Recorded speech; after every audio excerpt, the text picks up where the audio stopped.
Reopening Colorado. Today, a new plan to quickly ease most restrictions on businesses. Colorado's moving in the right direction. Tonight, we present Dial 2.0, and we'll take a look at the federal recovery plan, why help could be months away, and why some people won't be getting a third check. It's very clear our economy is still in trouble. Plus, anger at a Colorado middle school. A Black History Month lesson leaves students sick. Some Colorado counties have been in level orange since November. Well, no more. A large portion of the Denver metro will move to level yellow tomorrow. And for businesses, that means they can welcome more people than they have seen in months, and just in time for Super Bowl weekend. Denver7's Jason Grenauer explains who will get a break under these new rules. Well, let's start with what does this do? It changes the metrics that put counties under certain colors in the dial, in some ways easing up on a lot of counties throughout the state. This Dial 2.0 goes into effect tomorrow morning at 9. Right away. Under those new metrics, counties like Denver will shift from level orange restrictions to level yellow restrictions, automatically at 9. Others doing the same include Jefferson, Douglas, Arapahoe, Adams, and Boulder. That means lighter restrictions. Under yellow, counties can open to 50% capacity, or 150 people. Many counties will be under blue restrictions for the first time in months. This means that when disease transmission is low, there's ample hospital capacity.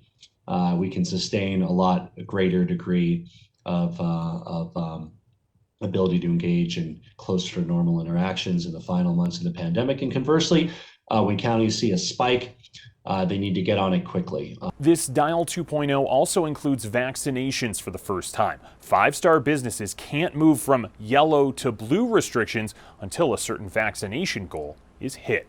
I'm Jason Grenauer, Denver7. And today, the governor said he believes every teacher in the state can get the vaccine within a 3-week period, and they will be eligible for the vaccine starting Monday. The governor also addressed the situation in El Paso County. County leaders there said they just weren't getting enough doses.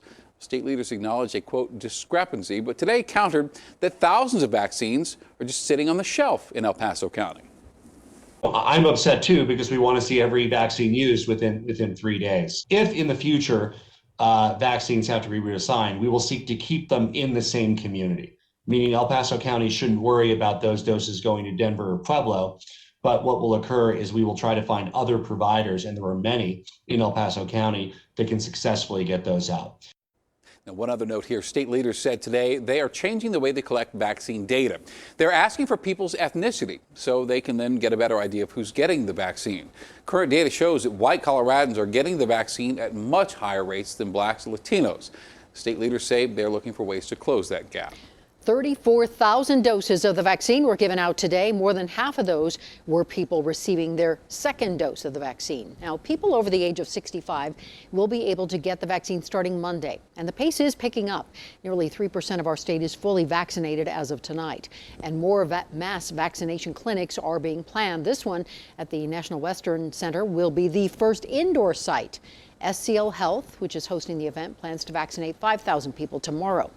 The event is full. You can sign up for a future vaccine event through the SCL Health website.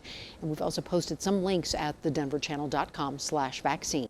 The Department of Defense announced today that about 1,000 active duty military members, registered nurses, and medical specialists will start helping in the vaccine rollout.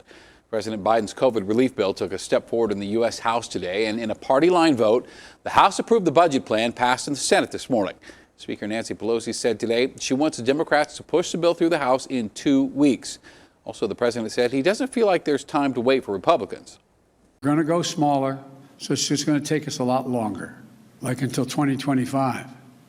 That's the Republican answer right now.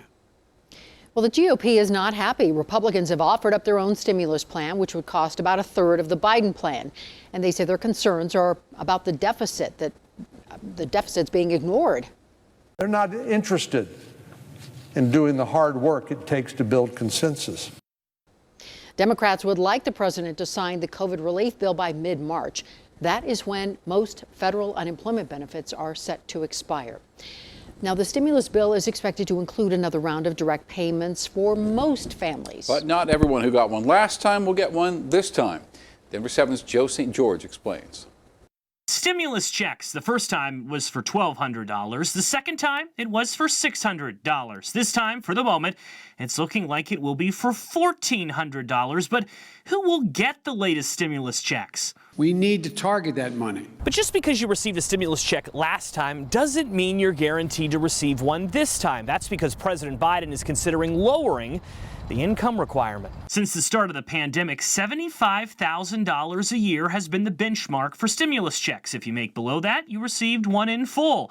But the Biden administration is reportedly considering lowering that to $50,000 a year. Kyle Pomerlow is an economist with the American Enterprise Institute and explains why. Most people, tallying up all Americans, are earning closer to $50,000 or around $50,000. Pomerlow says the lower threshold is being considered in part because recent studies have shown Americans making more than $50,000 weren't hit as hard financially during the pandemic as those making under that amount. One thing that lawmakers also need to think about is the cost of the rebate. And cost is important, especially to President Biden in his effort to try and sway some Republicans to vote for this legislation. As far as timing, drafting of this bill is underway, but a final vote is not expected until mid-March. On Capitol Hill, I'm Joe St. George. Oki Payne, the 95-year-old accused of killing a staffer at his assisted living facility, made his first court appearance today. He stayed in his wheelchair for most of the hearing. According to an affidavit, Payne admitted he shot the worker. He says he believed the staff was stealing money from him, and that claim does not appear to have merit. Colorado school budgets are suffering due to the pandemic. Districts have lost 30,000 students this school year, meaning less money for schools. The state's Joint Budget Committee is now considering a $60 million plan to close any shortfalls caused by the fall in enrollment. Critics, however, say we shouldn't give more money to schools if fewer people are using them. Denver Public Schools is bringing in a diversity-focused search firm to find its next superintendent. The former superintendent, as you know, Susana Cordova, left the district at the end of December. DPS leaders say they want to pick a new superintendent by June. Well, some parents are up in arms tonight over a Black History Month lesson they say was grossly inappropriate. That lesson in a history class at Creighton Middle School focused on slavery, and one parent told Denver7's Lance Hernandez the topic is important, but the lesson missed the mark. In no situation is it okay to be making jokes or laughing when talking about slavery. This 8th grader at Creighton Middle School says her history teacher did very little to control the conversation about slavery when another student made fun of slaves having to urinate on themselves while locked on ships. He went on to say, give them a TV and they'll be fine, which I thought was a very inappropriate joke. She said the teacher had students lie on the floor to simulate the crossing to America and had them clean cotton so they could empathize with what slaves had to go through. She used the phrase, my little cotton pickers, it's time to stop what you're doing and move on with the lesson. I was horrified, but I didn't really know what to do with it. Kay's aunt, Rebecca Dutcher, says the teacher should have treated the slavery lesson as seriously as the Holocaust. I can't see a teacher doing a simulation of the train cars or anything, or saying my little campers in reference to a concentration camp. A family friend saw the letter Kay and a fellow student of color sent to the teacher. She posted it on Facebook. The more I thought about it and sat with that letter, the more upset I got, because the children were acting more mature than the teacher. The teacher replied, saying she's deeply sorry that this was hurtful to the two girls' feelings. She said she did correct the other students' behavior and said it wasn't meant to be fun or funny. Kay says that teacher didn't address her own behavior. We've reached out to Jeffco Schools for comment, have not heard back yet. Lance Hernandez, Denver7. Still weather warnings in the mountains, and there's cold and snow in the Denver forecast. Plus, Colorado scores high marks for its pandemic response. And a hospital patient finds a way to spruce up his surroundings. Just really special, and our patients love to see it.